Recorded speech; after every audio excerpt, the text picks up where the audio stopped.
I'm Andrew Roughan. I'm Chief Executive of Plexal. I know Plexal manages some innovation centres, but you also run different programs as well. Can you explain the wider role of Plexal? Yeah, sure. So Plexal does three things. So the first thing we do is we manage places for innovators, so environments with energy and culture and services that encourage growth and collaboration.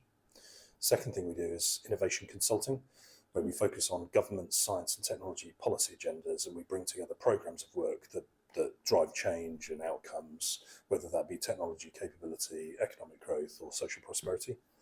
And the third thing that we do is we build or support the build of innovation clusters, where we're helping local governments around the UK focus on their devolution agenda and how they're going to stimulate new clusters of activity to drive economic growth. And what are the sites around the UK that you are involved in? Yeah, so we're currently involved in 6 facilities around the UK, so 2 in London, so the one we're in today on the Olympic Park at Here East. The second one, we have a site in Shoreditch, which is a partnership with Hackney Council. In Cheltenham, we have 3 facilities, so one at Gloucestershire College, one at the Minster Exchange recently opened, and then one that we operate on behalf of government. And then finally, we are the innovation partner in a facility called Dish in Manchester, which is a partnership between Barclays, Eagle Labs and Plexal. How important is it working with local government for regional economic development and job creation? I think really important and increasingly so. I mean, we hear the current government talk about a growth agenda, and they also talk about devolution and putting more decisions and economic power in the control of local people. And I think what that causes to happen then is the availability of capital to invest for local government in infrastructure that will provide growth. But what is missing from that formula is what I would call the operating system for how that growth will come about. So how do you intervene? How do you encourage all stakeholders of different types to come together and motivate themselves to drive value? So very much our role is we try and augment local government in order to help them form a strategy that will drive that growth and prosperity at the same time as helping them implement it. And that implementation can be about physical environments, buildings and places and rooms, but it's much more about how do you stimulate engagement with the local economy and drive growth. Okay, so aside from the physical building and having nice rooms, etc., is the Plexal magic that kind of consultative management? The word we use is the orchestrator. So we can selflessly sit in between everyone, understand what they need and try and serve up what they need at the time of collaboration.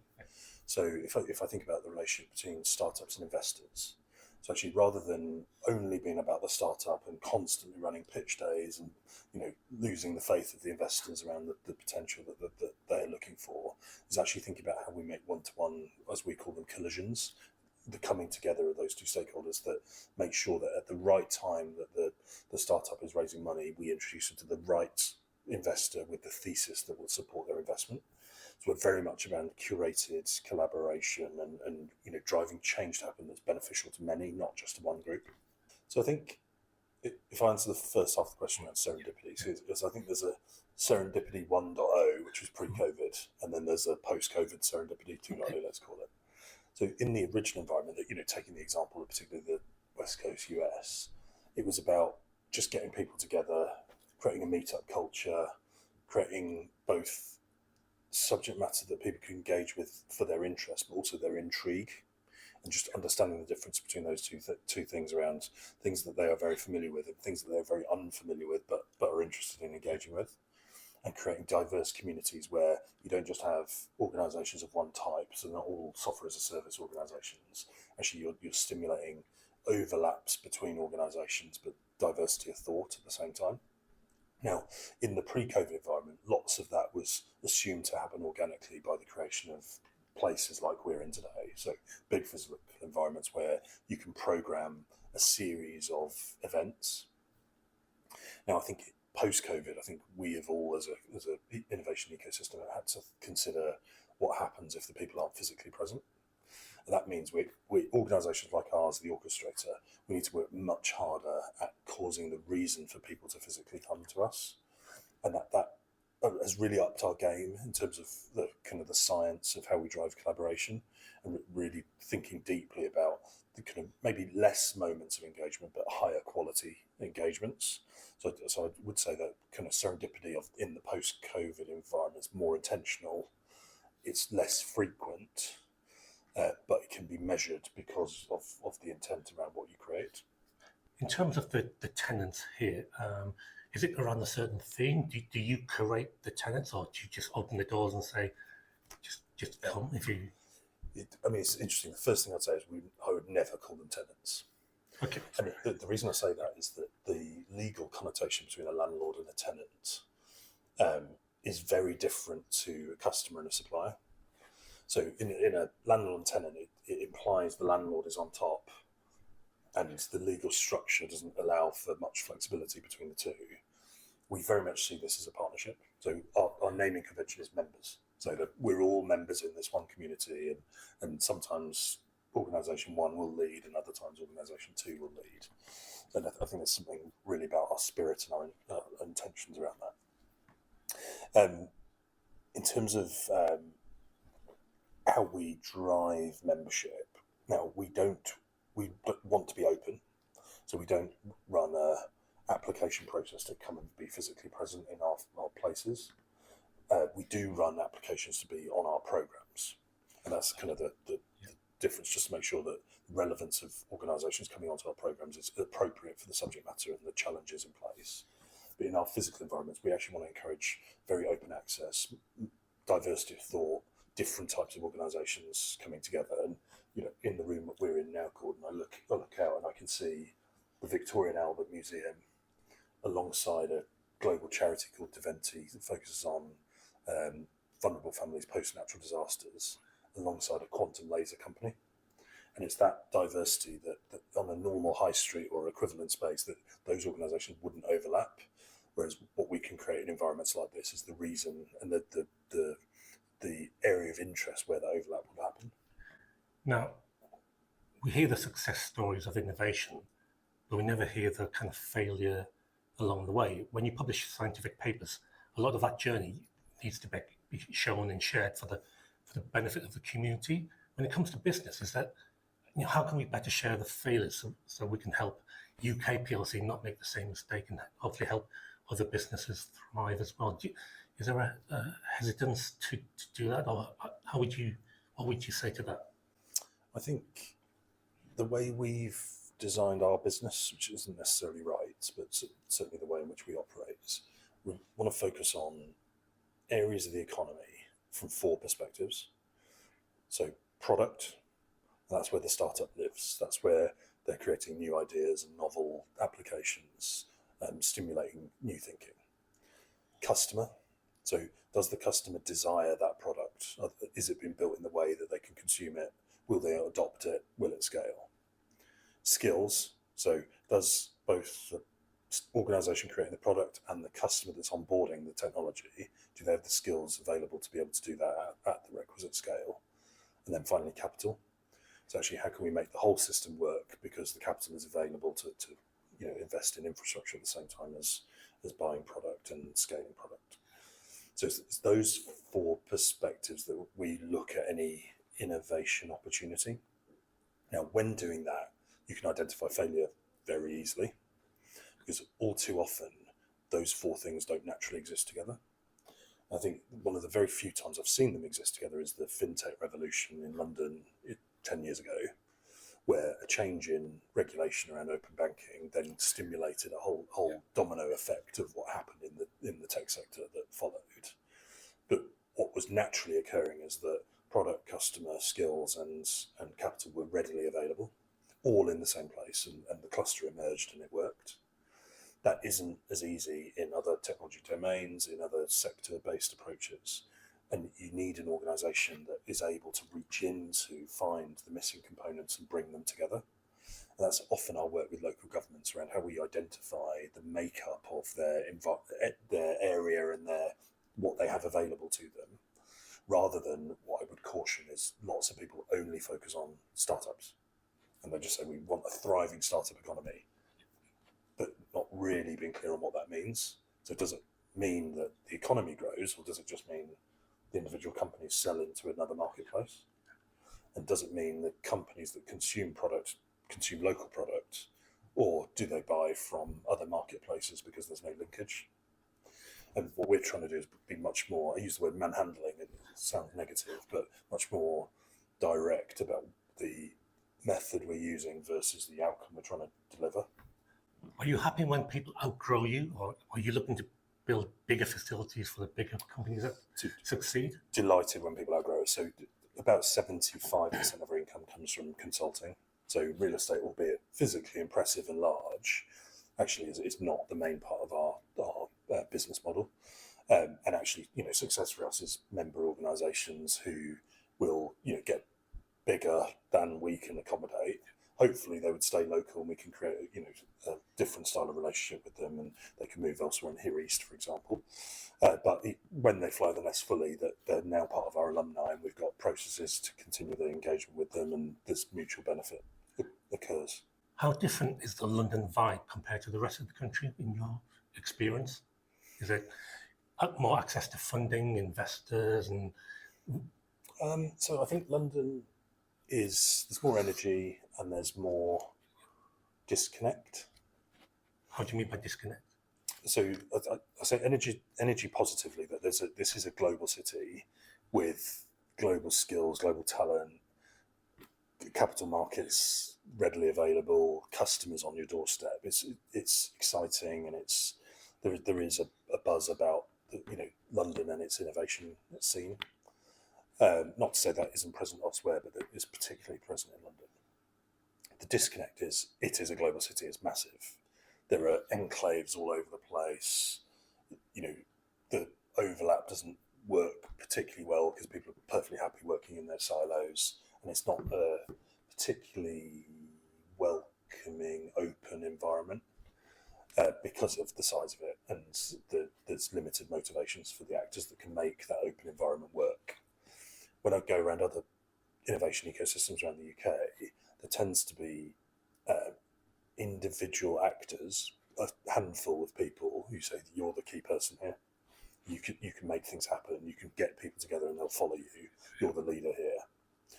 And I think that London's too big to have those characteristics. So I think if I take Manchester as a good example, there's much more connection, much more pride of place, much more kind of local authenticity there. And I think that's true, in our other environment in Cheltenham, it's true in a slightly different way there, given some of the nuance of that place. But I think what Manchester gains in its connection can cause pace and progress that maybe even exceeds what can go on in London, despite the lack of capital and the lack of customer. Whereas what London does is its availability of capital, its availability of customer actually stimulates progress in a different way without the ability to connect. So if I talk about this from our perspective, and then I'll reflect generally. So mission was really important for us creating Plexal and Here East.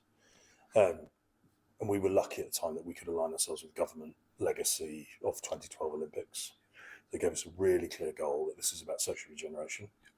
Now, that doesn't mean people can't make money along the way, and it doesn't mean that we can't cause global outcomes, but we always had to remember this is about the hyper-local impact as well. Now, that clarity of mission, I think, gave us much more social purpose, much more community engagement, much more focus on medium and long-term prosperity outcomes. So actually, rather than talking about case study examples, we're talking about, statistics that will last 10, 20, 30 years. It really gave us that possibility. And that is embedded in me from that moment forward, that now what I look for in our organisation's future is where's our next noble mission.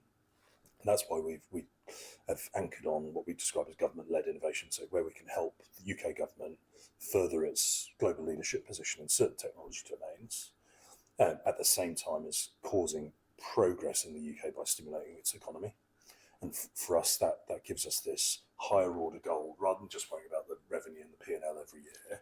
Of course, we do worry about that because we're a private organisation that needs to, but we're also focused on this more noble, more engaging, more altruistic outcome that then, I think, underlines our spirit of neutrality and our openness to engage with everyone.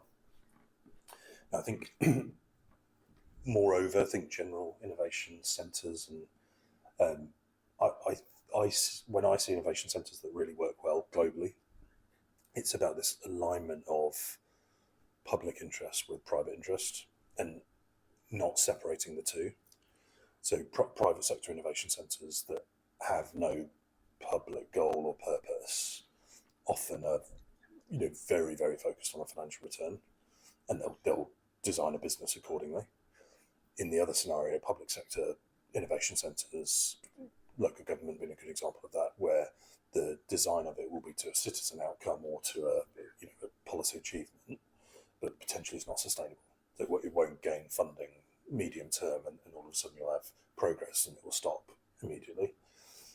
So I think for me, it's the alignment of those two worlds where public and private come together and the best of breed emerges, and you get the purpose-led policy outcome at the same time as getting an economic return for those stakeholders who are driven by that.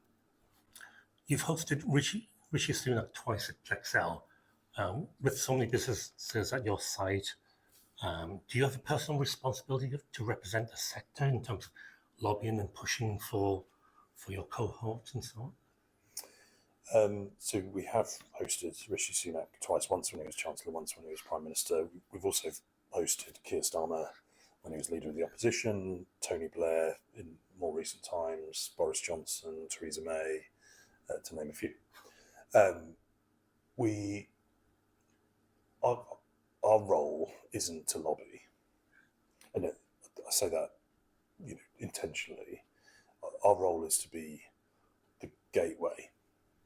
So to understand the needs of the startup, understand the needs of industry, understand the needs of academia, understand the needs of government, and act as this mediator that can speak in a language that appeals to all of those groups and seeks to find a common ground for progress to happen.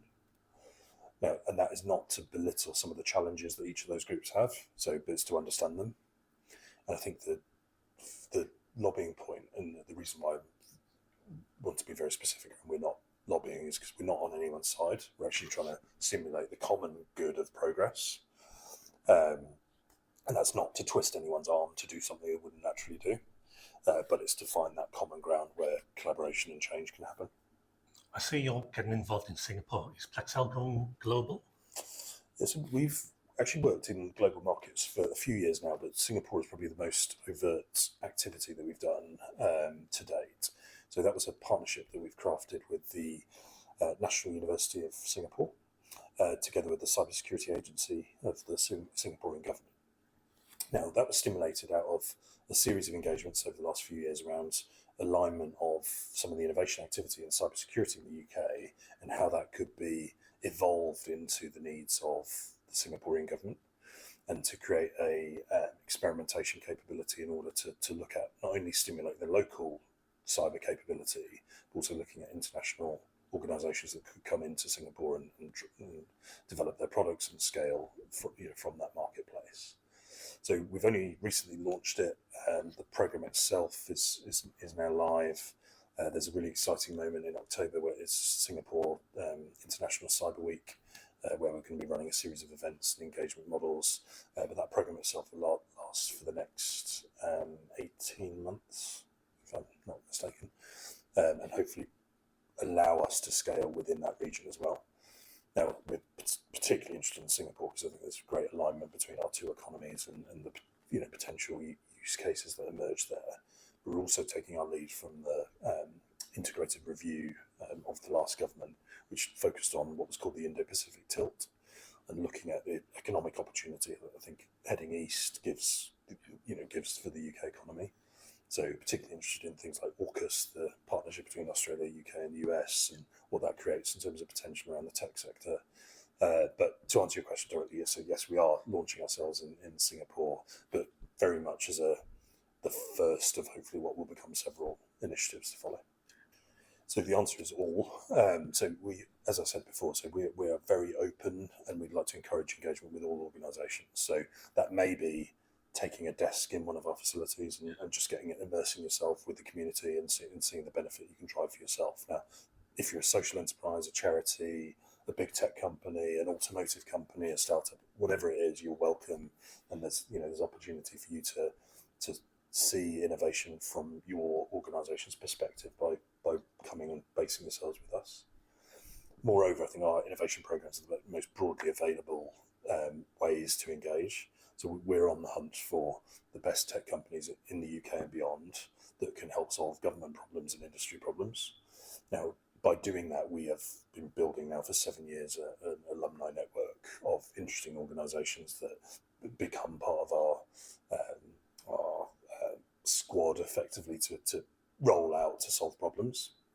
That's always about creating opportunity for those organisations. So if listeners or viewers have a tech organisation that they think meets some of the strategic aims of the UK government, you should get in touch with Plexal and we'll have you on our radar and we'll start thinking about you when we're engaging in specific government department opportunities and private sector opportunities. And what is the added value by being a partner or member here? So there's two things here. So and the support and the business. Yeah. So if you're a physical member in a Plexal facility, so you'll get access to a set of services and resources that will help your business grow.